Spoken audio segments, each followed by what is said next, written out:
நலன் காக்கும் ஸ்டாலின் திட்டம் ஒரு சீரியல் ஷோ என்று கூறியுள்ள பாமக தலைவர் அன்புமணி, கவுண்டமணி செந்திலின் வாழைப்பழ காமெடியை சுட்டிக்காட்டி விமர்சித்துள்ளார். ராணிப்பேட்டை மாவட்டம் ஆற்காட்டில் நடைபயணம் மேற்கொண்ட அன்புமணி பேருந்து நிலையம் அருகே அமைக்கப்பட்ட மேடையில் பேசினார். திமுக அரசு கொடுத்த வாக்குறுதிகளை அரைகுறையாக நிறைவேற்றிவிட்டு 100% நிறைவேற்றிவிட்டதாக பொய் சொல்வதாக கூறினார்.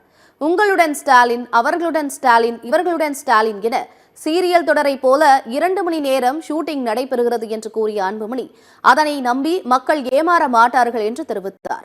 நலம் காக்கும் ஸ்டாலின் திட்டம் ஒரு சீரியல் ஷோ என்றும், தமிழக மக்களின் நலனை பாதுகாக்காமல் சாராயம், கஞ்சா விற்பவர்களின் நலனை பாதுகாப்பதாக தெரிவித்தார். தெருக்கள் தோறும் உள்ள சாராய கடைகளை மூடினால் தமிழக மக்கள் நன்றாக இருப்பார்கள். ஆனால் அதனை செய்ய தமிழக அரசுக்கு தைரியம் இல்லை என்று அன்புமணி பேசினார். முதலமைச்சர் ஸ்டாலின் அவர்கள் தலைமையிலே நடந்து கொண்டிருக்கிறது அன்றாடம் ஒரு நாடகம். இந்த சீரியல் பார்த்து அவங்களும் கத்துக்கிட்டு நான் தினம் டிராமா நடத்திட்டு இருக்கிறேன்.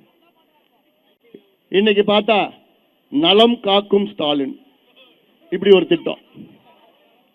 என்னது நலம் காக்கும் ஸ்டாலின்? யாருடைய நலத்தை காக்குறீங்க? தமிழக மக்களுடைய நலத்தை காக்க போறீங்களா நீங்க?